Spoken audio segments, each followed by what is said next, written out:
Thanks for joining us for CBN Newswatch. I'm Wendy Griffith. Protesters going to the homes of Supreme Court justices today, angry over the coming reversal of Roe versus Wade, plus an attack on a pro-life headquarters in Wisconsin. Interest rates are going up. That means more expensive mortgages and even higher rates on credit cards. We'll take a look at the rising rates and how they will affect your pocketbook. Plus, it's a new government board that's supposed to fight disinformation, but critics warn it could become a way to censor speech the government doesn't like. Democrats think that disinformation is in fact inconvenient to Joe Biden and the Democratic Party. We'll hear why conservatives are going after the new government disinformation board and an amazing history of modern-day Israel in pictures. This is the place where we can find printed photographs taken from early 20th century and all the way till the end of the printed material era. The photos that came from an organization which helped to develop the Jewish state. Those stories and more today on CBN Newswatch. This is CBN Newswatch.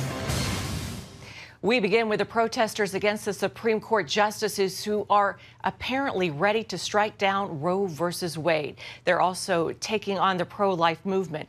The offices of a pro-life organization in Wisconsin were set on fire and churches braced for violence from demonstrators. Dale Hurd has the story. The leaked Supreme Court draft opinion signaling the end of Roe versus Wade made Mother's Day an anxious one for churches and pro-life groups across the country. In Madison, Wisconsin Sunday, vandals struck the offices of the pro-life group Wisconsin Family Action with an arson attack and a spray-painted warning that if abortions aren't safe, then you aren't either. Earlier in the week, Boulder, Colorado crews worked to remove graffiti, paint, and broken glass left behind after a night of vandalism at Sacred Heart of Mary Church. In the D.C. area this weekend, dozens protested outside the homes of conservative Justice Brett Kavanaugh and Chief Justice John Roberts. Senator Ted Cruz accused Joe Biden of tacitly encouraging violence by not condemning it. It was shameful that the White House refused to condemn violent protesters threatening the families of the Supreme Court. Democrats say this issue will bring out liberal voters like never before and could change the course of the midterm elections. Others disagree. I don't believe it's going to change the outcome of the 2022 elections at all. Single-issue voters seldom decide the outcome of election. House Speaker Nancy Pelosi said the science hasn't changed in the decade since Roe, only the court has. Pro-life leaders point out that technology has played a major role in changing attitudes about abortion. When a woman gets an ultrasound to confirm if she even has a viable intrauterine pregnancy, studies show when they see their baby on that ultrasound screen, they bond with that baby. Senate Majority Leader Chuck Schumer said the Senate will vote on a federal bill protecting abortion this week, but it's expected to fail. His GOP counterpart Mitch McConnell says a national abortion ban is possible if Republicans gain control of the Senate this year. Dale Hurd, CBN News. Thanks, Dale. In Israel, police said Sunday 2 Palestinians had been arrested. They're suspected of killing 3 people in a stabbing attack last week in the ultra-Orthodox city of Eilat on Thursday. It sparked a massive manhunt and kept the country on edge. The terrorist attack Thursday was the latest in a series of deadly assaults deep inside the country in recent weeks. Here at home, the Federal Reserve is raising interest rates to bring down inflation, but just as higher prices have hit Americans in the pocketbook, higher rates are going to cause some problems too, with everything from mortgage rates to rates on credit cards going up. Brody Carter has that story. Inflation is at its highest level since 1981. It's sitting at 8.5%. After raising interest rates by 0.25% last month, the Fed says it's time for an even steeper hike to avoid a recession. So inflation is much higher now, and our policy rate is still more accommodative than it was then. So it is appropriate, in my view, to be moving a little more quickly. The Federal Reserve chooses interest rate increases to slow inflation in order to reduce the amount of money in circulation. What the Fed can do is adjust its benchmark interest rates and begin drawing down on its $9 trillion balance sheet. And they do believe that that will have the intended impact, or so they hope. Mark Hamrick, senior economic analyst at Bankrate.com, says to remember this also means you'll pay more in interest if you finance purchases, which can make repaying debt even harder. That's why one of our most urgent bits of advice is to pay off credit card debt, because that's the most expensive form of debt. Looking to buy a house? U.S. home prices rose nearly 20% year over year in February. Combined with rising interest rates, that forces many Americans to postpone any major financial investments. We've seen the average for the 30-year fixed rate mortgage go from about 3.25% to now about 5.25% in a very short amount of time. The Fed is likely to raise rates faster than expected in the months ahead because inflation has surged. The latest hike came last Wednesday. The half-point increase was the biggest since 2000. The labor market is extremely tight, and inflation is much too high. Against this backdrop, today the FOMC raised its policy interest rate by a half percentage point and anticipates that ongoing increases in the target rate for the federal funds rate will be appropriate. But they're very concerned about their own credibility in the sense of having let inflation get out of control, much more so than what they expected, much more so than really anyone expected. And so they know that history is writing on this question: can the Federal Reserve and other factors bring inflation down? And that's part of the story which is yet to be answered. This comes as prices for food, gas, and rent have gone up drastically. The Fed is focusing on two crucial areas in their effort to curtail inflation: restore price stability and support job growth. Brody Carter, CBN News. Thanks, Brody. The Russian invasion of Ukraine helped to drive up inflation by sending high gas and energy prices even higher. And today, Russian President Vladimir Putin tried to portray Moscow's move into Ukraine as a response to U.S. and European policies and something that needed to be done to prevent potential aggression against Russia. Putin spoke at a military parade today in Red Square in Moscow, marking Russia's victory in World War II over the Nazis. Putin drew parallels between the Red Army's fighting against the Nazi troops and the Russian forces' action in Ukraine. That parade came as Russian forces are still trying to capture a steel mill in the city of Mariupol, where an estimated 2,000 Ukrainian fighters are making their stand. The number of refugees leaving Ukraine is approaching 6 million, and more than 3 million of them have gone to Poland. CBN's Operation Blessing is at the border to give those refugees food and water, along with a place to rest. And we also provide language translators to help them on their way. Take a look. We are here on the border, and there's a lot of volunteers, but there's a lack of translators. So I spend a lot of time here, and I'm able to meet people on the border, help them, just connect them with some other people with information, and also just to connect them with our tent and our organization. I also was able to meet one family, and we brought them to our tent, and we just sat with them and to hear their stories. It's two sisters who came here with their sons, and our people from Operation Blessing, they played with them while I was talking to moms. For them, it was a really hard journey.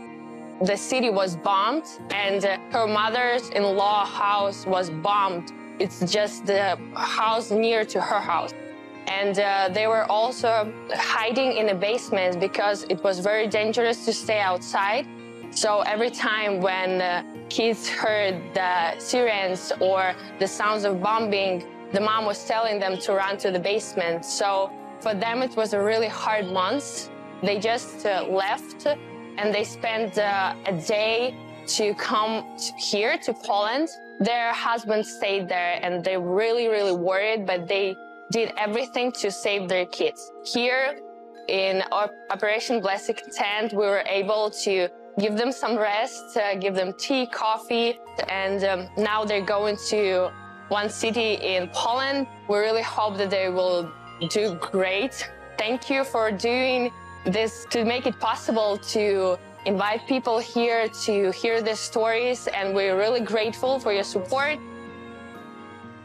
I was just there with those guys 2 weeks ago, and I was just amazed at the difference they're making there on the border for the refugees. And you can help Operation Blessing in their disaster efforts. Just call 1-800-700-7000, 1-800-700-7000, and just say, I want to give to the Operation Blessing Disaster Relief Fund. You can also write us at CBN Center, Virginia Beach, Virginia. That's 23463, the address on your screen, or you can text us. I just put Disaster Relief Fund in the memo line of your check, by the way, and you can text us. Just text OB Crisis to 71777, or go to our website at cbn.com or Operation Blessing's website. We give you a lot of ways to give, so I hope you got some of those down. Well, coming up, critics are warning that a new government board could eventually become a tool to censor speech and opinions the government doesn't like. We'll bring you a look at this controversial new agency when we come back.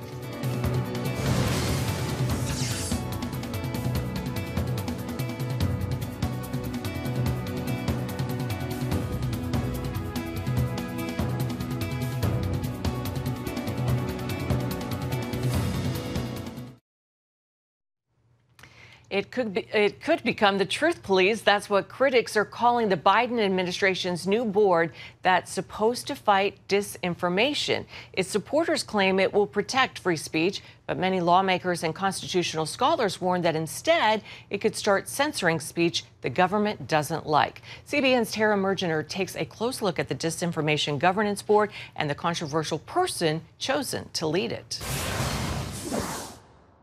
The White House defends this government creation, which came quickly after Elon Musk's announcement to buy Twitter. Under the Department of Homeland Security, critics are skeptical of its timing and its mission. The timing is not coincidental.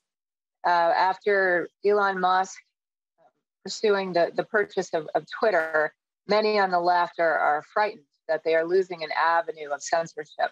Backlash over what's described as the Democrats' latest attempt to censor speech. I call it the Soviet-style Disinformation Governance Board. Democrats think that disinformation is in fact inconvenient to Joe Biden and the Democratic Party. Homeland Security Secretary Alejandro Mayorkas, who will oversee this new government disinformation board, is already pushing back against claims that the group will be the truth police. This internal working group was established with the explicit goal of ensuring that the protection of free speech, privacy, civil rights, and civil liberties. Some argue it will do the opposite, and that its leader has his own history of playing fast and loose with the truth. This is the guy currently presiding over the worst border crisis of our lifetime. He blames the Trump administration for it. At last check, that's a lie.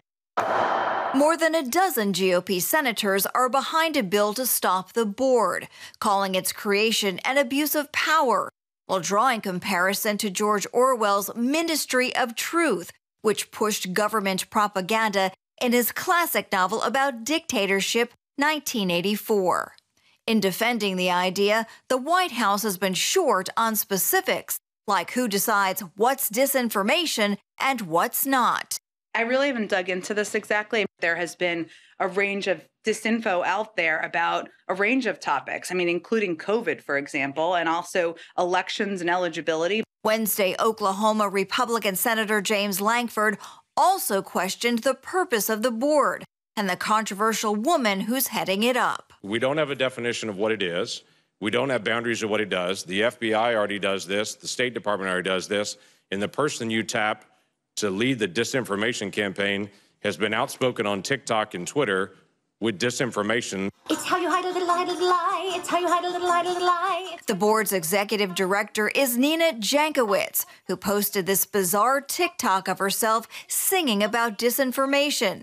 She calls herself a Russian disinformation expert. Though the White House is promising the board will be nonpartisan, Republicans say Jankowicz has already shown clear bias. Did it know that she had said that Mr. Hunter Biden's laptop is Russian disinformation? I was not aware of that. When the department picked Ms. Jankowicz Did it know that she had vouched for the veracity of the Steele dossier? I was not aware of that fact. Meanwhile, the White House insists Jankowicz is highly qualified to take the helm. The board is expected to hold its first meeting within the next several days, while Republicans promise to legislate it out of existence. In Washington, I'm Tara Mergener, CBN News. Still ahead, a remarkable look at the history of Israel in pictures. And they come from an organization that helped to develop the Jewish state. We'll bring you that story right after this. Long before digital cameras, cell phones, and computers, one Jewish organization not only helped to develop the nation of Israel, it documented the land's history in pictures.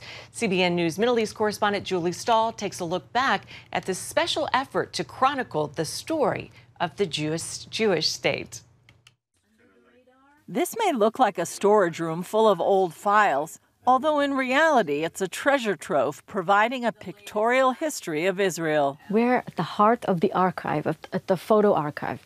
This is the place where we can find printed photographs taken from early 20th century and all the way till the end of the printed material era. Decades before the Jewish state's birth, Karen Kayemet LiYisrael Jewish National Fund, or KKL-JNF, was breaking ground. KKL-JNF is an organization that was established 120 years ago, aimed at purchasing land in Eretz Israel, right here in Israel, and also developing it, which means preparing the land after purchasing it for housing, building new communities, helping people get here so they can fully establish and inhabit these homes. Efrat Sinai, head of KKL-JNF Photo Archive, says cameras have continued snapping history since the beginning. KKL-JNF used to send photographers to different corners all over Israel so they can capture what is going on, the places that are being built and established, the faces of the pioneers, all that spirit of creating something new. And that's what created this unique and very important collection. One of Sinai's favorites is this unique pose of David Ben-Gurion, Israel's first prime minister. It's not something that we're used to seeing him with, with cool sunglasses. There's another picture, which I really like. David Ben-Gurion on the day of the Declaration of Independence, while he's still working out the draft of that declaration. And a year later, on Israel's first birthday, these are photographs from the very first year of the celebration in 1949. As you can see, bringing the Torah books. And what I wanted to show you was the military parades that were taking place in the big cities. We can see how everyone used to go out to the balconies and watch the parade. And you can also see the streets, the familiar streets of Jerusalem. This is King George Street, for example, taken in 1950. And capturing Independence Day celebrations, picnics, and barbecues that go back decades. In addition to acquiring land, KKL-JNF prepared it for housing, built reservoirs, rehabbed rivers, and is probably best known for planting trees. Here we have photographs taken in Martyrs Forest.